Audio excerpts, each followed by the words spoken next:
They emptied out their jails, their prisons, their mental institutions. They emptied them into our country. And the people behind me have done an incredible job, because if we didn't have that administration, it would have been so much easier. They allowed millions of people in this country that shouldn't have been allowed, including over 11,000 murderers, half of whom murdered more than one person. And many of them are gone now, or they're put in prison, because we don't want to have them come back. So we literally put them in our prison, which we don't want to do. But we bring them back to their countries. Working with state and local partners, the FBI arrested over 8,000 violent criminals during the course of this period. In major cities like in New Orleans, Nashville, we saw a 250% increase in arrests. And we really went after the bad ones. These include 725 individuals wanted for violent crimes against children and murderers. These arrests are in addition to the work of our historic federal task forces. That Make D.C. Safe Task Force has been unbelievable. I mean, the job they've done, it's incredible. And it's been so nice, because so many people, they're going out to dinner and they're having dinners. They didn't go out for 4 years. And now they're going out 3 times a week. The restaurants are opening. Restaurants are full. And usually that means a lot of good things. But restaurants that were closed are now opening up. And everybody's happy. Nobody's ever seen anything like it, actually. And everybody feels safe. You can have a child walk right through the middle of Washington, D.C., and nothing's going to happen. We were losing more than one person a week in Washington. They're being killed on an average of over 1 a week. The Make D.C. Safe Task Force has been incredible. And the Make Memphis Safe Task Force is having very similar results. It's much earlier, but we've been there for a week and a half, but I'm hearing the results are pretty incredible, and you'll hear about that. They're mobilizing more than 20 federal agencies for the largest law enforcement operation targeting violent criminals in American history. As a result of these efforts, violent crime declined nearly 20% nationwide compared to the same period last year, and it was the safest and most peaceful summer in 2 decades. And honestly, we haven't really even gotten going yet. If we didn't have to fight all of these radical left governors, we could have had Chicago taken care of, as an example. They had, in a short period of time, 4,000 murders in Chicago, and we have to listen to this man stand up and say that we're bad people. And the people of Chicago are walking around with MAGA hats. You have women, beautiful black women, walking around with MAGA hats. Please let the president in, and we don't care how he does it. They're not interested in National Guard or Army, Navy, bring them in, Marines, bring in the Marines. They just want the crime to stop, and more so because of the success that we had in D.C. I think if we didn't have that success, nobody would even believe it. So I want to congratulate all of the incredible law enforcement professionals joining us today, especially Attorney General Pam Bondi, who's terrific, Deputy Attorney General Todd Blanche, who is a fantastic legal talent. He really is. He's a great guy, too. And, of course, FBI Director Kash Patel. They have worked so hard on this and other things. Since the start of the administration, the FBI has arrested over 23,000 violent criminals, more than double the number arrested in the final year of the Biden disaster. The FBI has also destroyed or severely disrupted more than 170 organized criminal enterprises and gangs, 1,600 of the most violent gangs, and confiscated over 6,000 illegal firearms. And they've tracked down and arrested 4 fugitives on the most wanted list, 4 of the most wanted. Actually, 2 of them were the most wanted fugitives in the world. There's still much more work to be done, which is why the FBI continues to work alongside the Department of Justice, the Department of Homeland Security, and the Department of War to defend. And Pete Hegseth has been fantastic, by the way, on this too, on other things, but on this too, to defend law and order and combat violent crime, arrest illegal aliens, and make American cities the safest in the world. And when I campaigned, I talked about crime, but I never knew that we were going to get into it like we did. You know, I mean, I used to watch these cities with the murders. Chicago recently had one deal where they had 11 murders in one weekend, and they said, well, yeah, but it was a holiday weekend. They actually told me that was the reason, like it was okay because it was a holiday. It was Labor Day. These people are the worst. They are. They really have to. You better. I tell you what. The people in Chicago and the people in places like that can be fixed. At some point, it gets to where you can't fix it anymore. It's too far gone. And we have some cities like that. But these are great cities that can be fixed. I'm going to be strongly recommending, at the request of government officials, which is always nice, that you start looking at San Francisco. I think we can make San Francisco. There's one of our great cities 10 years ago, 15 years ago, and now it's a mess. And we have great support in San Francisco, so I'd like to recommend that for inclusion, maybe in your next group. You'll get great support. Every American deserves to live in a community where they're not afraid of being mugged, murdered, robbed, raped, assaulted, or shot. And that's exactly what our administration is working to deliver. I didn't realize I was going to make this such a big factor in the administration. I didn't really campaign. I campaigned on crime, but I never thought we'd go into every city and take a really safe city that we've all been living with for years and make them safe. And now it's like a passion for me, and it's a passion for the people behind me. So I didn't get elected. I did get elected for crime, but I didn't get elected for what we're doing. This is many, many steps above. And I want to thank Stephen Miller, who's right back in the audience right there. I'd love to have him. I love watching him on television. I'd love to have him come up and explain his true feelings, but maybe not his truest feelings. That might be going a little bit too far. But, Stephen, thank you for doing an unbelievable job. And the people of this country love you, I'll tell you, and they love what you say about crime and stopping crime. So now I'd like to ask Director Patel to say a few words, and then Pam and Todd also. And I just want to congratulate them. This is an amazing thing. And we're just at the start. We're going to go into other cities that we're not talking about purposely. We're getting ready to go in. And when they go in, like Kash, as an example, told me that people didn't even know. 5 months ago, they went into Chicago, and they started doing a lot of work in Chicago. And we brought the numbers down a little bit. And but that really was just preparatory work for what we're going to do with the surge. We're going to have a surge of strong, good people, patriots, and they're going to go in, they straighten it all out. So a lot of these cities we're already working on, but we don't do it with a big flavor. But in a little while, you're going to see some numbers that you're not going to believe. And I think you'll probably start with Memphis, because I'm hearing the numbers are much quicker than we even thought possible. But again, D.C. it speaks for itself. Chicago is going to be okay. We're going to save Chicago. And I told you, and I told them, a very respected man, the head of the Union Pacific, said, "Sir, save Chicago. It can be saved." And the way he said it, it was like, can you believe it? We're trying to save Chicago. But I understood exactly what he wants, and that's what we're going to do. We're going to save all of our cities, and we're going to make them essentially crime-free, like other countries have crime-free. If you go all over the world, you go to the world, you hear Afghanistan and you hear all these different places. Our crime in certain cities is worse than anything they can even imagine. And we're not going to have that any longer. It's going to stop, and it stops right here. Kash, please. Thank you, Mr. President. What I'd like to do is just highlight some of the outstanding work that the men and women of the FBI have been doing. And thanks to your brave leadership and the mandate you were given by the American people to not only defend the homeland but crush violent crime, you tasked us with our great partners at the Department of Justice and the Attorney General and the Deputy Attorney General to start making arrests and bring prosecutions and safeguard our cities. And you said it. This is just the beginning. In just 7 months, I hope the media takes a look at every one of these charts, because these are the best numbers for fighting crime in U.S. history, and it's only 7 months in. And to do that, our vehicle to do it of choice was Operation Summer Heat, which the FBI architected to go after violent criminals. And in just a 3-month span, you had 8,700 arrests of violent criminals. You had 2,200 firearms seized off the streets permanently to safeguard our communities. You had 421 kilograms of fentanyl seized. Just to put that in perspective, that's enough to kill 55 million Americans alone. You had 45,000 kilograms of cocaine seized.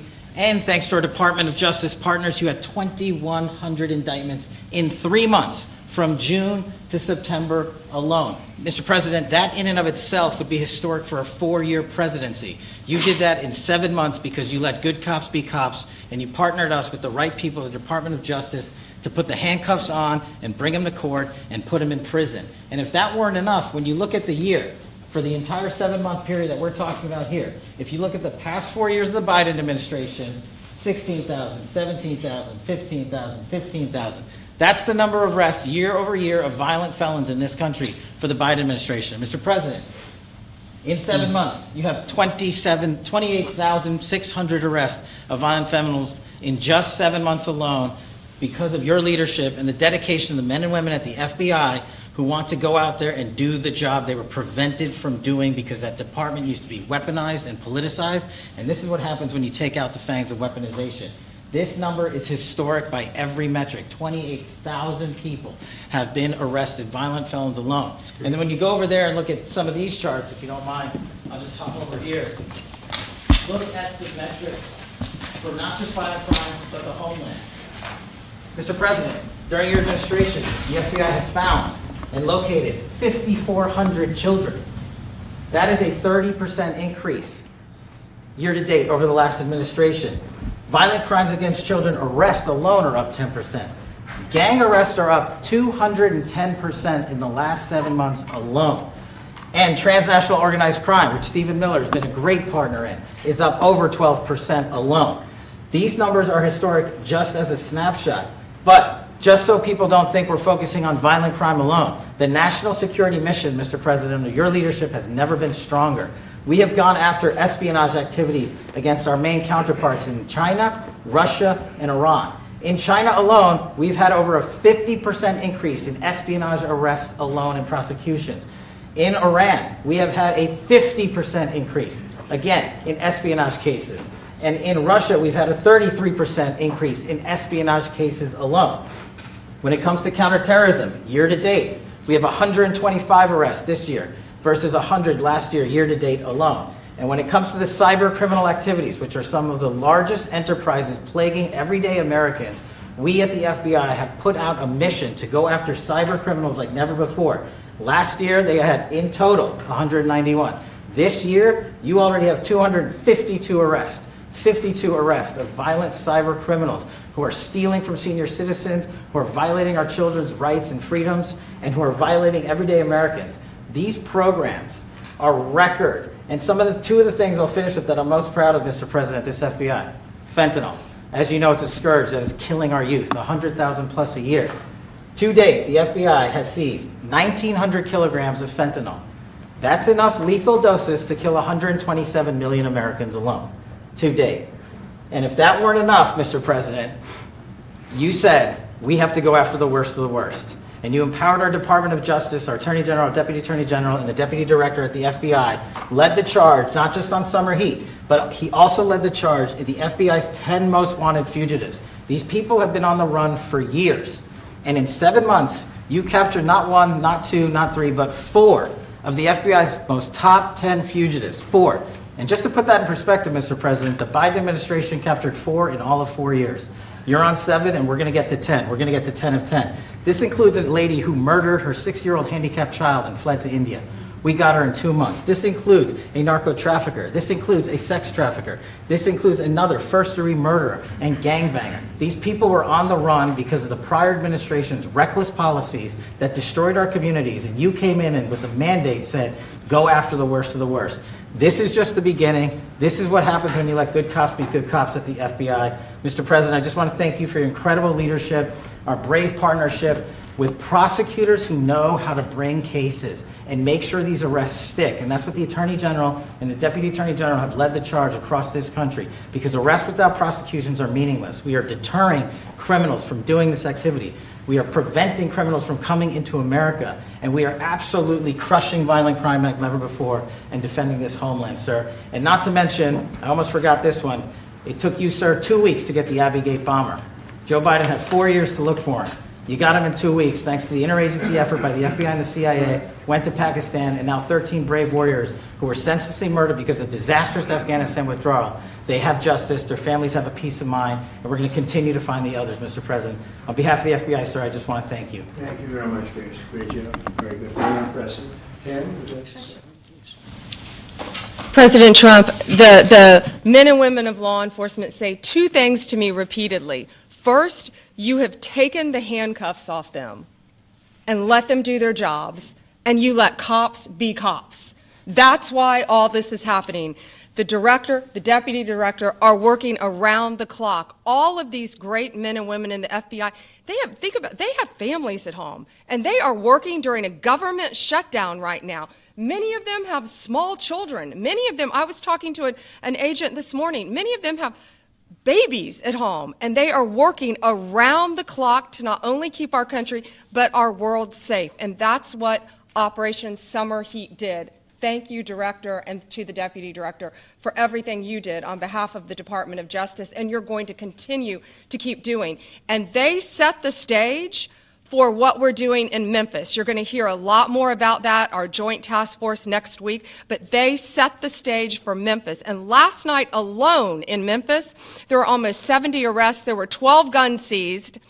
And there was a 70-year-old man arrested as a result of our operation in Memphis who raped a child under the age of 3. That one case makes everything we're doing worthwhile. So thank you all for being here on behalf of both of us. Thank you, President Trump. Thank you. Todd, you want to say something? Sure. Thank you, Mr. President. So this is a great day, and I think there's stats that the director talked about which are important, but I want to give 2 examples of what Summer Heat has done that actually will apply hopefully to everybody in this room. The first is for over 4 years during the last administration, there was a hotel in a town, the middle of a town in Alaska, that was being run as a drug den. There were over 1,000 calls to 911 over 4.5 year period. There were multiple violent crimes, drug dealers, overdoses, and murders at this one hotel, ruining a community. Summer Heat went in there, it's not only arrested all the participants that were controlling the hotel, but seized the hotel. And so that's one example of what Summer Heat means to everyday Americans that just want to live in peace. The second example is a large narcotics trafficking group that was selling fentanyl in the state of Washington. They were shipping fentanyl and using commercial aircraft, putting fentanyl pills and powder in suitcases, flying them from the southwest border, mostly Arizona, all the way to Washington. It had been going on for an extremely long time, and the entire organization was arrested. And I say those 2 examples because it's easy to look at the board and see 1,000 arrests. How much different is our communities now compared to the past 4 years? But there's actual life examples. Every one of these arrests means that our streets are safer, and that's because of the work of this administration, of President Trump and Director Patel. So I will tell you, Attorney General Bondi and I are together every day with Director Patel, figuring out ways that we can continue to do this work, and it's not going to stop. Like the Attorney General said, and like the President said, this is just the beginning, or phase 1, or a start, whatever you want to say, but it will continue on. So thank you, Mr. President, and thank you very much, Director Patel. And Mr. President, just one last thank you from the men and women at the FBI. You found a way to get these individuals paid during a government shutdown, our 1811 agents. So on behalf of the FBI, it's a great debt that we owe you, sir. They're now allowed to pay for their families, so thank you. And the military. Good. That's right. Thank you. Okay, thank you very much. Any questions, please? Brian, go ahead. First of all, I know the feedback I'm getting from the American people, but they want to say thank you. Law and order is not an option in this country. It's a mandate. So I know the American people, thank you for that. In terms of the guns that have been taken off the street, do you have a number of how many guns were taken away from someone that had a prior felony or a previous crime that perhaps we can prosecute that? Because I know that wasn't the case under Joe Biden. We don't take guns off the streets of people that are allowed to have guns. So every gun that we're taking off the street is because it belongs to somebody who is not allowed to have it. Could be a felon, could be somebody who hears illegally. There's all sorts of conditions. But if there's a gun taken off the streets by the FBI, it's because the person who has it is not allowed to. It's not somebody who's lawfully allowed to have it. So every single one of those guns were taken off of people that aren't allowed to have them. And not including the FBI, all of the other agencies. ATF alone since January 20th has removed over 25,000 illegal guns off our streets just since President Trump's been in office. And Mr. President, if I could follow up on that, could there be any further conversation to have national concealed carry applied to actual DC? Like if you had a driver's license in Texas and you had a permit, of course you could drive. Well, as you know, they've been talking about that for a long time. It's an interesting question. A lot of people feel strongly both ways, but we are talking about that, Brian. Thank you. Mr. President, on Venezuelan boats, I want to ask you, why not have the Coast Guard stop them, which it is empowered by law to do? This way you can confirm who's on the boat and ensure that they're doing what you suspect. Because we've been doing that for 30 years, and it has been totally ineffective. They have faster boats. Some of these boats are seriously, they're world-class speedboats, but they're not faster than missiles. But we've been trying to do that for years, and so much of the drugs, 25-30%, would come in through the seas. Right now we have, I would say, none coming in through the seas. In fact, I don't know about the fishing industry. If you want to go fishing, a lot of people aren't deciding to even go fishing. We've almost totally stopped it by sea. Now we'll stop it by land. What's the next But step? it never worked. It never worked when you did it in a very politically correct manner. What's the next step in this war on cartels, and are you considering options, are you considering strikes on land? Well, I don't want to tell you exactly, but we are certainly looking at land now because we've got the sea very well under control.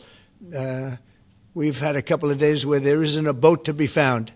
And that, I view that as a good thing, not a bad thing. But we had tremendous amounts coming in by boats, by very expensive boats. They have a lot of money, very fast, very expensive boats that were pretty big. And the way you look at it is every boat that we knock out, we save 25,000 American lives. So every time you see a boat and you feel badly, you say, wow, that's rough. It is rough, but if you lose 3 people and save 25,000 people, these are people that are killing our population. Every boat is saving 25,000 lives, and you can see it.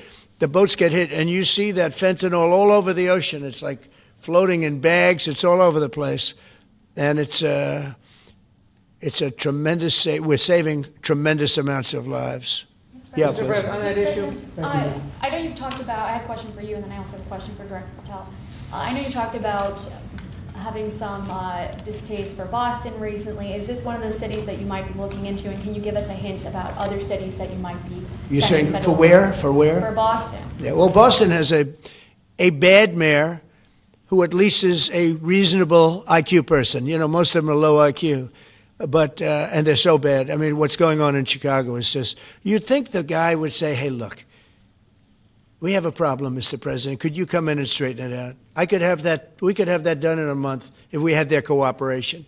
It's going to be done anyway, but we could have it done in a month. Yeah, Boston, she's got 4 areas that are, wrong.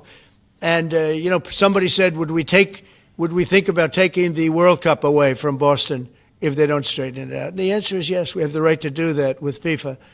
So if we think that L.A. is going to be bad, or we think that applies a little bit to the Olympics too, but we'll talk about FIFA first. FIFA is very hot. If we think there's any reason that, whether it's Boston or anywhere else, that they're not doing their job, we're going to take those World Cup games and move them someplace else. Thank you. And then Director Patel, there's been so many conspiracy theories swirling around about the assassination of Charlie Kirk. Do you have any updates for us, especially in light of all the online content that everyone's been talking about? The only thing we deal with at the FBI and the Department of Justice is facts. And we delivered at record speed a manhunt to capture Charlie Kirk's alleged assassin in 33 hours. And if you put that in perspective to Luigi Mangione with the Boston bomber, they took them 5 days and a police officer lost their life in their manhunt. We are running on absolutely every single lead, and the best thing we can do to honor my friend Charlie Kirk's life is to make sure that everyone involved is prosecuted to the full extent of the law, and that's what we're focused on, investigating the facts, not trading in conspiracy theories. Okay. Mr. President, thank you so much. Thank you. In light of China's export curbs on rare earths, do you view India as a reliable partner going forward? And are you planning to meet Prime Minister Modi in Malaysia? Are you open to talks in terms of Yeah, trade? sure. He's a friend of mine. We have a great relationship. He just said that 2 days ago, as you know. We have a great relationship. No, we were not happy with him buying oil from Russia, because that lets Russia continue on with this ridiculous war where they've lost 1.5 million people, by the way. Russia's lost 1.5 million people, soldiers mostly. This is a war that should have never started, but it's a war that Russia should have won in the first week, and they're going into the 4th year. And I want to see it stop. So I was not happy that India was buying oil. And he assured me today that they will not be buying oil from Russia. That's a big stop. Now I got to get China to do the same thing. That is relatively easy compared to what we just did over the last week in the Middle East. Middle East was 3,000 years and we got it done. This is 3 years, and I think we'll get it done. I think that President Putin, I think he wants to get it done. We'll see. There's a great animosity between him and Zelensky. You probably have noticed, right? And I think it's hurting the process. Yeah, please. Mr. President, thank you. Curious, why did you authorize the CIA to go into Venezuela? And is there more information you can share about these strikes on the alleged Well, I can't drug do busts in that, the but Caribbean? I authorized for 2 reasons, really. Number one, they have emptied their prisons into the United States of America. They came in through the border. They came in because we had an open border policy.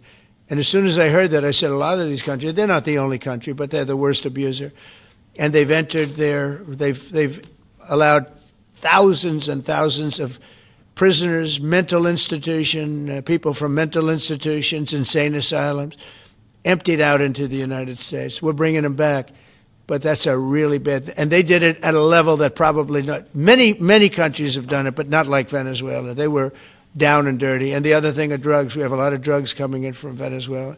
And a lot of the Venezuelan drugs come in through the sea, so you get to see that. But we're going to stop them by land also. Does the CIA have authority to take out Maduro? Oh, I don't want to answer a question like that. That's a ridiculous question for me to be given. Not really a ridiculous question, but wouldn't it be a ridiculous question for me to answer? But I think Venezuela is feeling heat, but I think a lot of other countries are feeling heat too. We're not going to let this country, our country, be ruined because other people want to drop, as you say, their worst. They have given us their worst.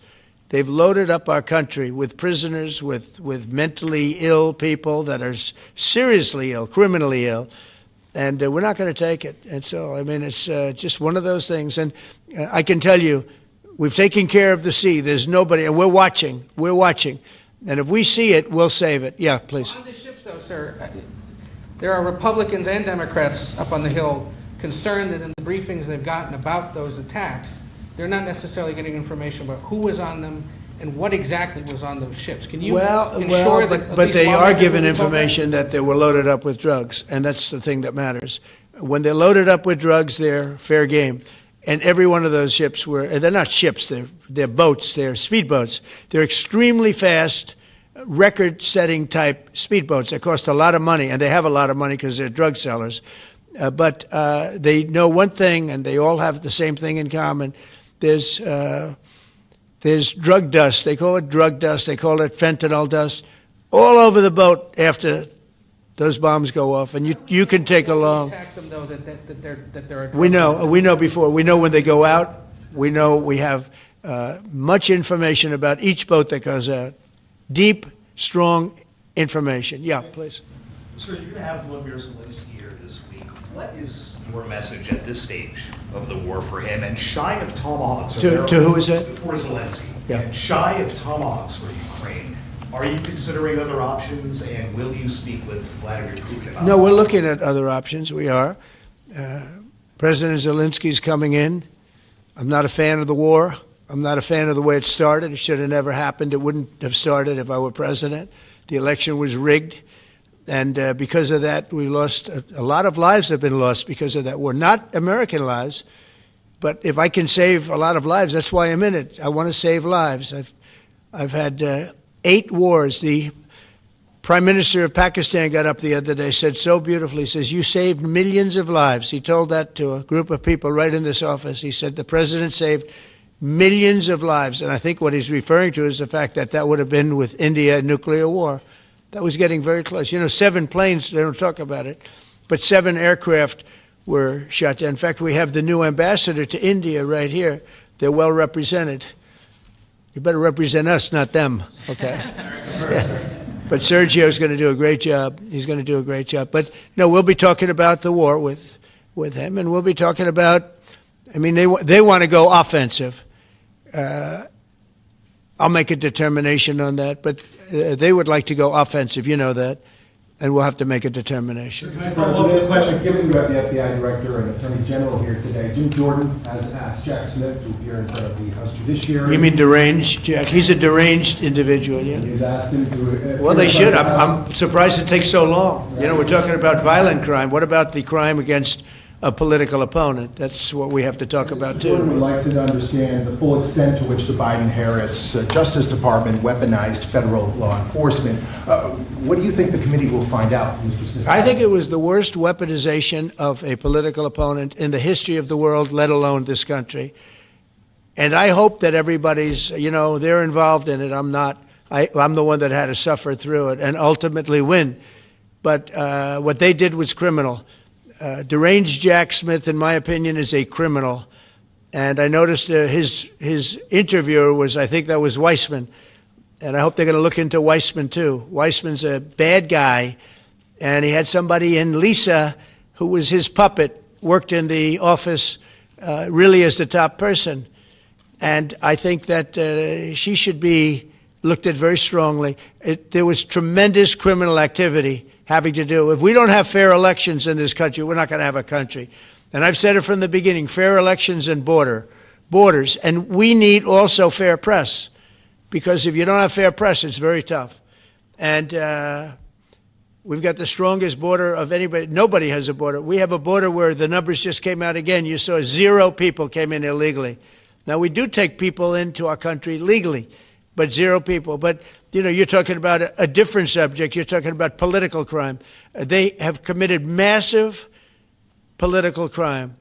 I hope they're looking at Shifty Schiff. I hope they're looking at all these people. And I'm allowed to find out. I'm allowed to, I'm, in theory, the chief law enforcement officer. But I have a very good, talented group. This is about something else. But I hope they're looking at political crime, because there's never been so much political crime against a political opponent as what I had to go through. They raided my house in Florida. It was an illegal raid. I have a lawsuit that was doing very well. And when I became president, I said, I'm sort of suing myself. I don't know. How do you settle the lawsuit? I'll say, give me X dollars, right? And I don't know what to do with the lawsuit. It's a great lawsuit. And now I won. It sort of looks bad. I'm suing myself, right?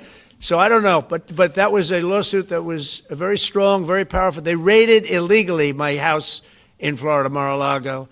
They went through the drawers of my young son. They went through all of the cabinets and drawers of the First Lady. She walked in, she said, wow, what happened? Because she's very meticulous, and this wasn't so meticulous. As she looked into the drawers and she saw everything a mess. What they did against a person that just got out of office. And then you look at these corrupt people. You look at Hunter Biden. You look at the signature. As an example, the auto pen. I just signed so many different things. An admiral, a 4-star general. I'm signing them left and right, the commissions. And by the way, I want to compliment John Thune and also Mike, our great speaker. But John Thune, all of a sudden I'm getting these things by the hundreds. I was getting one every 2 weeks. It would have been 4 years before you got them in more. You would have had some that didn't even get in, all because of Democrat obstruction. So John Thune did a great job. I must have signed 200 into the administration. We're just about caught up. It's amazing. And so compliments to John. He had to do some things that were very tough to do that he didn't want to do, but he was forced to do it by the Democrats. And as far as the shutdown's concerned, this is a Democrat Schumer shutdown. And he's trying to do it to get relevance back into the party because he's a loser. I've known him all his life. He's always been sort of a loser, but an intelligent one. But I think he's losing IQ points with time. I think that happens. I hope it hasn't happened with me. I know if it did, you guys will let me know about it very quickly. Question on violent crime, sir. Here in D.C., a judge has given the 2 teenagers that beat up ex-Doge staffer Big Balls probation. That's incredible. And no jail time. Is this justice? Jeanine Pirro is doing a fantastic job, and she is beside herself because you have these radical left judges that they beat the hell out of this guy. And there was many people against this one guy who was really trying to protect his girlfriend. He didn't want his hooded over the door but they really beat him up badly. That just happened, right? Yes. Wow, that's terrible. I think the judge should be ashamed of himself. That's a big problem. They can do their job and then they go into a court and the people are protected by these, I don't know where they come from. Where do these people come from? Where do the judges come from? I want to compliment on behalf of Pam and Todd and all of us because, Kash, I think that Jeanine has done a fantastic job. And the case I heard was like flawless. It's a flawless case. They have them on tape. They have everything. and then a judge gives them a little probation. These are rough guys, and they're young, and if that happens, they're going to grow up. They're going to be real bad. They're going to cause a lot of problems. Yeah, please. Go ahead. So, Sergio Gore has just gotten back from India. What were the conversations like with Prime Minister Modi and the other? I think they were great. He reported to me that he's a great man, you know. Modi is a great man. That he loves Trump. Now, I don't know if the word love, I don't want you to take that any different. I don't want to destroy his political career, okay? But you have to understand, I've watched India for years. It's an incredible country. And every single year you'd have a new leader. I mean, some would be in there for a few months. And this was year after year after year. And my friend has been there now for a long time. And he's assured me there will be no oil purchased from Russia. I don't know, maybe that's a breaking story. Can I say that? Would you say? There will be no oil. He's not buying his oil from Russia. It started. You know, you can't do it immediately. It's a little bit of a process. But the process is going to be over with soon. And all we want from President Putin is stop this. Stop killing Ukrainians and stop killing Russians, because he's killing a lot of Russians. Again, it doesn't make him look good. It's a war that he should have won in 1 week, and he's now going into his 4th year. That does not make this big so-called war machine look good. But he could make a settlement. We're willing to settle. I thought we had a deal. The hatred of the two leaders is very, you know, it's an obstacle. It's an obstacle. There's no question about it. But I thought we had a deal 2 months ago. Who would think I created peace in the Middle East and can't get the two guys to settle? But I think we'll get them. But if India doesn't buy oil, it makes it much easier. And they're not going to buy it. They assured me they will. Within a short period of time, they will not be buying oil from Russia. And they'll go back to Russia after the war's over. Jennifer? On the shutdown, sir, are FBI officials being paid right now? Are all the FBI employees being paid, and are all the... Well, that's what I understand. I hope so. Thanks to your great work, Mr. President, the 1811 special agents at the FBI are going to receive their paychecks. Got a lot of people paid, actually. We got the people that we want paid, okay? And we want the FBI paid, we want the military paid. We got the people that we want paid. And I'll tell you, the Democrats, they don't talk about this. You know, we're getting rid of programs that we didn't like, but that were negotiated in, but we didn't like. We're terminating those programs, and they're going to be terminated on a permanent basis. And it's thousands of people, and it's you know, billions of dollars. We're getting rid of a lot of things that we never wanted because of the fact that they made this stupid move. And they don't want to talk about it. You know, they have their day coming up. I hear very few people are going to be there, by the way. But they have their day coming up, and they want to have their day in the sun. But they should really make a deal. So what we're doing, I mean, they call him Darth Vader, but he's actually a very nice person, Russell Vogt. But Russell Vogt is really terminating tremendous numbers of Democrat projects. There's not only jobs, I mean, the project in Manhattan, the project in New York, it's billions and billions of dollars that Schumer has worked 20 years to get. It's terminated. Tell him it's terminated, Jennifer. All right. On Hamas, sir, what is your understanding of the pace of returning the deceased hostages? Are you pleased? Well, with they're that looking pace? for them. Absolutely. They're looking. So we have the living hostages all back. They returned some more today. It's a gruesome process. I almost hate to talk about it. But they're digging. They're actually digging. There are areas where they're digging and they're finding a lot of bodies. Then they have to separate the bodies. You wouldn't believe this. And some of those bodies have been in there a long time. And some of them are under rubble. They have to remove rubble. But there are graves, and some are in tunnels that died in tunnels that are way down under the earth. And the tunnels are like 3 feet. Can you believe it? 3 feet high. They lived like this for a long period of time. It's a horrible atrocity. At the same time, we, meaning Israel, but I knew everything they were doing pretty much. I knew most of the things they were doing, but they've killed probably 70,000 of these people, Hamas. And I said, it's time now. So we'll see what happens. We'll also see what happens. Your next question is going to be the weapons. We want the weapons to be given up, sacrificed, and they've agreed to do it. Now they have to do it. And if they don't do it, we'll do it. CENTCOM today suggests that Hamas needs to hurry up and disarm and follow your comprehensive plan. Yeah. That it was the head of CENTCOM saying that. Is that not a signal to Hamas, to the rest of the world, that at some point the U.S. military may more directly engage? We won't need the U.S. military.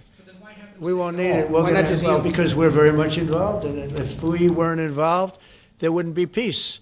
If we didn't destroy the nuclear capability of Iran, that deal would have never happened for two reasons. The Arab nations would not have felt bold enough to do it because you have a very powerful, at that time, Iran is not powerful anymore, between what Israel and us did, because, you know, the attack was, if you look at it, we helped them very much. They will be the first to tell you, including shooting down thousands of drones that were coming into Israel. You know, we shot them down.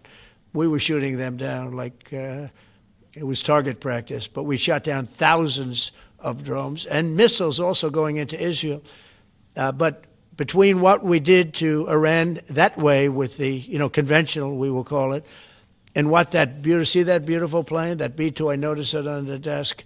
I always thought it was beautiful, but I never understood it. Now I understand it. It took in hundreds of thousands of bombs in the form of two, but hundreds of thousands of pounds of bombs. And every single bomb hit perfectly. Then they sent Tomahawks in. They sent 30 Tomahawks on top of it. And that was totally, you know, CNN said, well, maybe it wasn't as bad as, you know, as Trump said, because I said obliterated.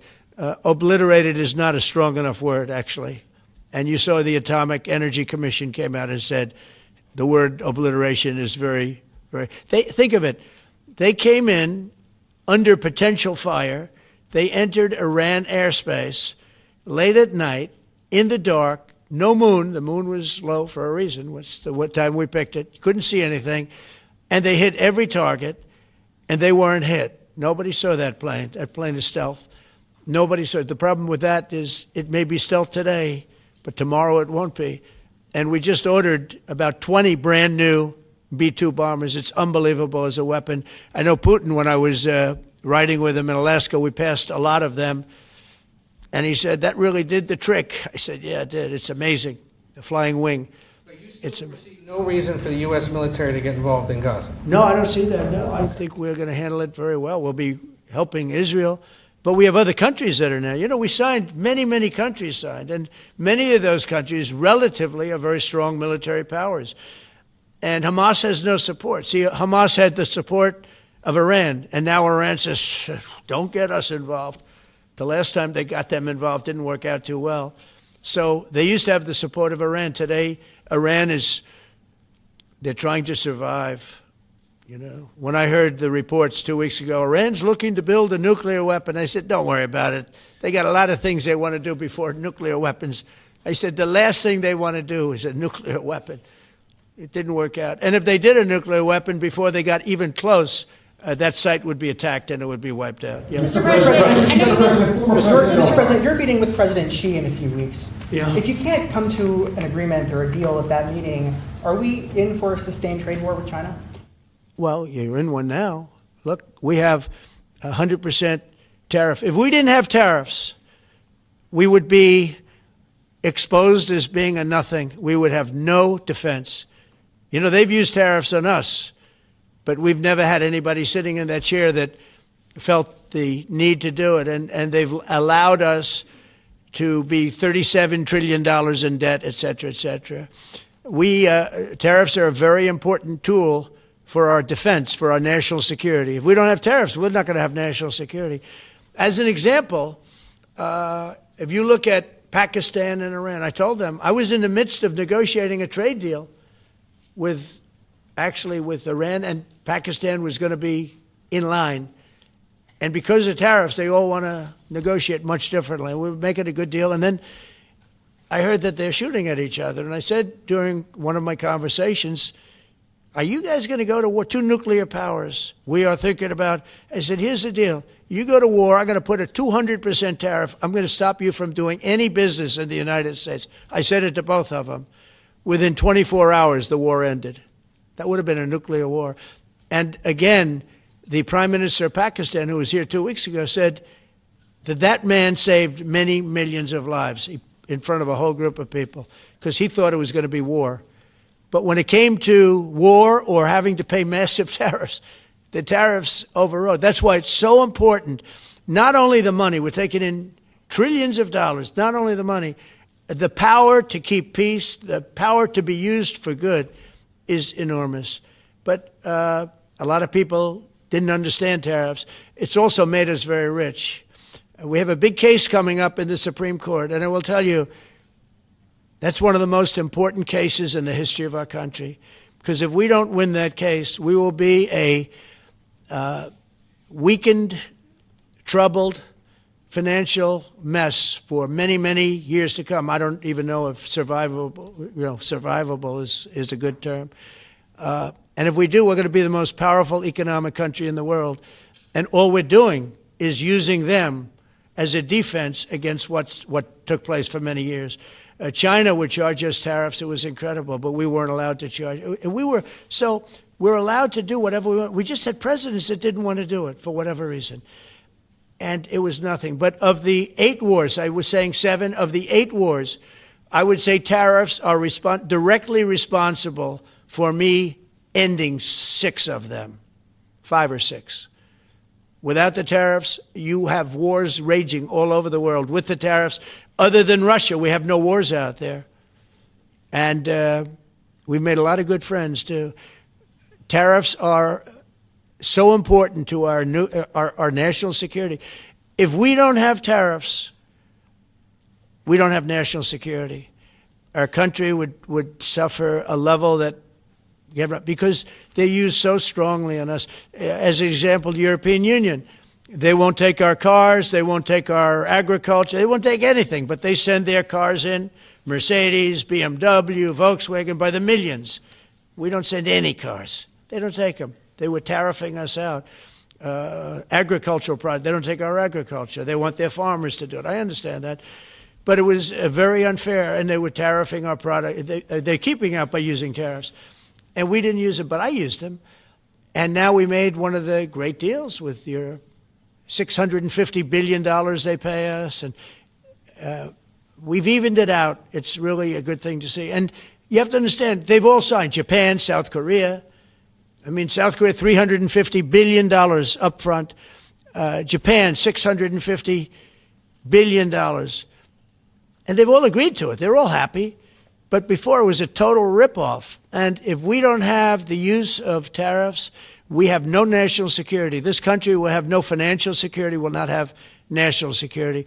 And the people that brought the lawsuit are people that are aligned with foreign nations that are now being treated fairly, as opposed to just ripping us off and ripping us asunder. So, but if we are not allowed to use what other people use against us, there's no defense. It'll be a disaster for America. That's why I think I'm going to go to the Supreme Court to watch it. I've not done that, and I had some pretty big cases. I think it's one of the most important cases ever brought, because we will be defenseless against the world. Okay? You'll go to the tariff case? Did you have one? Yes, please. Thank you, Mr. President. I want to ask you about the Georgia Senate race. I know it's very early, but there's several Republicans in that field that are vying for your endorsement. A lot of good people in that field. Yes. I know all of them, actually. I haven't made a decision on that, but you have some very good people in the Georgia Senate race. Well, Governor Trump has endorsed. No, I know. The governor has. He's spoken to me about it a lot. He likes that candidate a lot. And I understand that. I haven't made a decision yet. But I'm following that race very carefully. I think it's very important for Georgia to get a real senator, because the senator they have now is a horrible senator. He allows all the crime, all the borders. You have open borders. I mean, his whole philosophy is a disaster. That's not representative of the people of Georgia. I know the people of Georgia. I won Georgia 3 times, but they say twice. Okay, I won it very big the last time.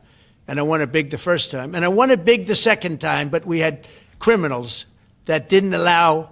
I mean, I hope they're going to go into that. I hope they go into the votes which are being stored in Fulton County and take a real look at those votes, okay? Because I won it the second time, too. But I know Georgia very well. I love Georgia. Those people are great, and they deserve a good senator, because the man they have now is a weak, ineffective person. Okay. Jersey and Any Virginia? voting precedents wonder about what you your missed, deal? By the way, you won Georgia 3 times. Just Yeah, I agree. Do you agree with me? I And do. he's the media. For someone that He's the media. spends a lot of time in Georgia, I believe you won that. Yeah, okay. I really have a question about You know, the word believe isn't strong enough, right? Yeah, You I know. there you go. It's true. I know I won too. We have the great Newt Gingrich. Newt, you agree with us? Good. Otherwise, I'd have him dismissed immediately from the room. You know, his wife, as you know, is becoming an ambassador to a great country, Callista. So congratulations. And we're going to take a picture. And the only reason I'm doing it, he speaks so well of me. He said, I'll go down as the greatest president in history. And then he blew it. He said, I'm not sure if I put him above Washington or Lincoln. So I'm not that happy about that, dude. I've got a question about the weaponization of the DOJ. The media often says your department is weaponizing Yeah, the DOJ. yeah, that's the opposite. It's the opposite. Todd, you represented President Trump and probably the greatest weaponization of the DOJ by Alvin Bragg. You know firsthand, if you could describe what you saw under the Biden administration and how they weaponized the DOJ. Well, I mean, I think it's hard to describe what happened those last 4 years against President Trump. Alvin Bragg, a local prosecutor, his office staffed by somebody from DOJ. Jack Smith, picked as a special counselor, staffs his entire office with DOJ prosecutors. And then there are countless things that happened, all in writing, most of them on the docket, that require no explanation except a complete abomination of the place that the Attorney General and I run now, and Director Patel.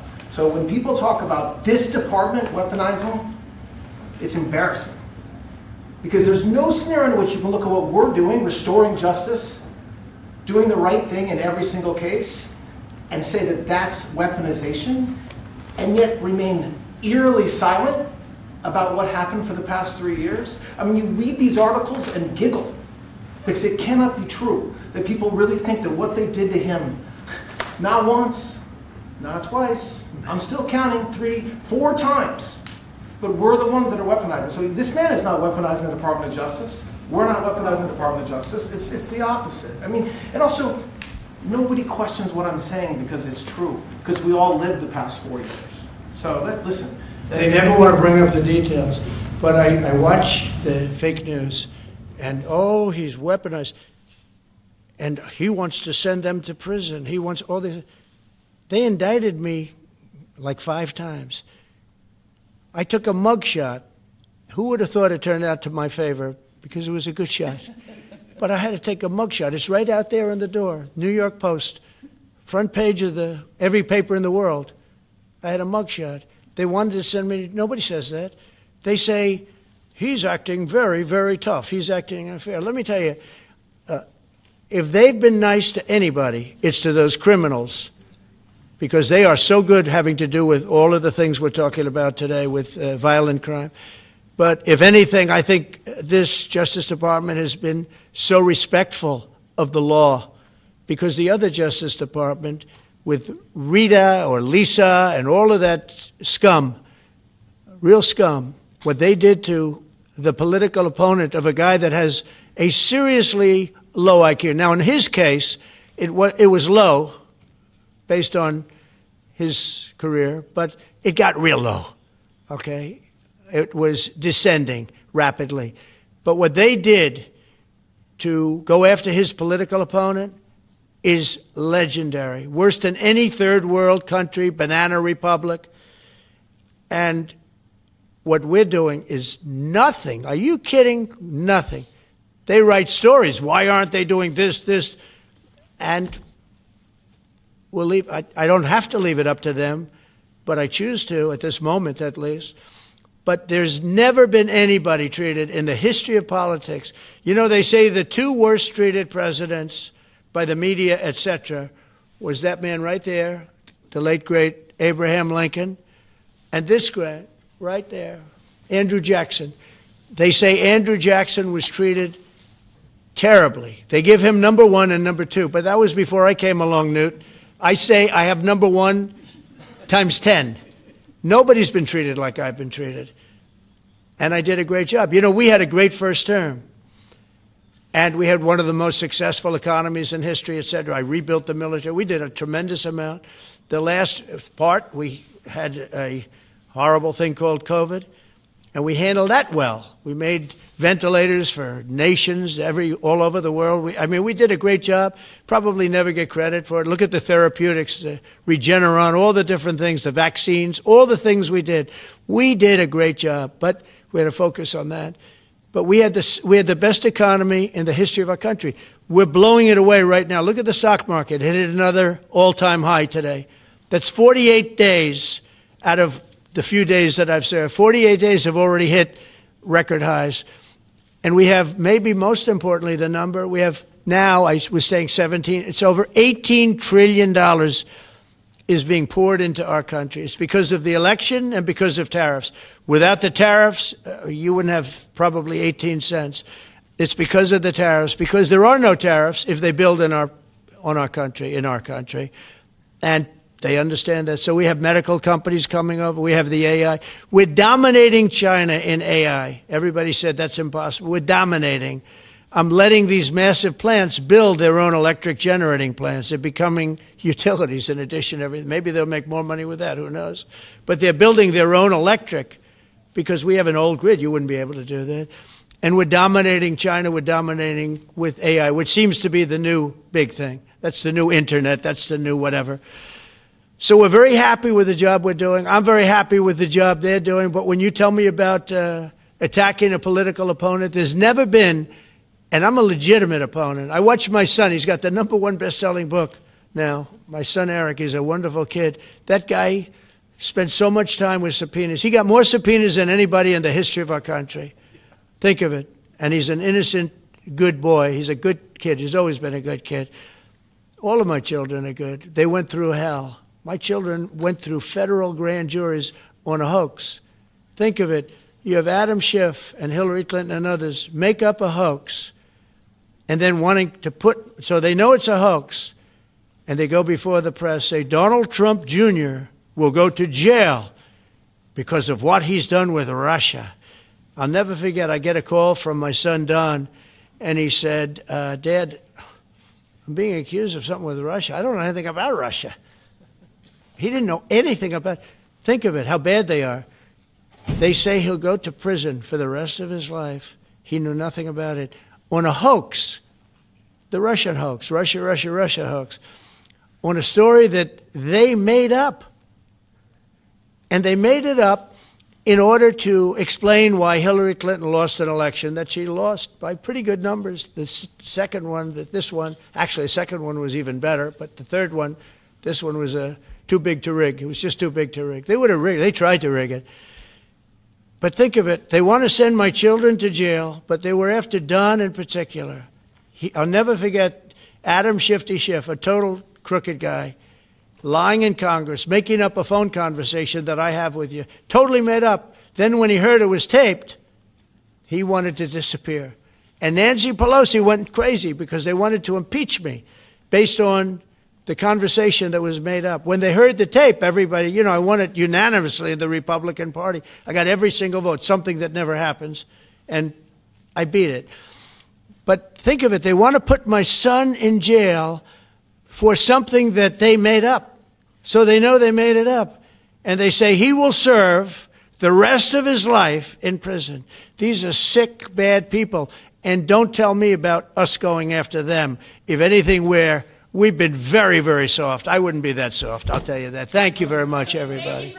Let's talk. Thanks, guys. Thank you. Thanks, guys. Thank you very much. Thanks, guys. Let's go. Thank you, guys. Thank you, guys. Let's keep it going. Thank you. Thanks, guys. Take a look. Location. Thank you. Thank you, guys. It's going to be a beautiful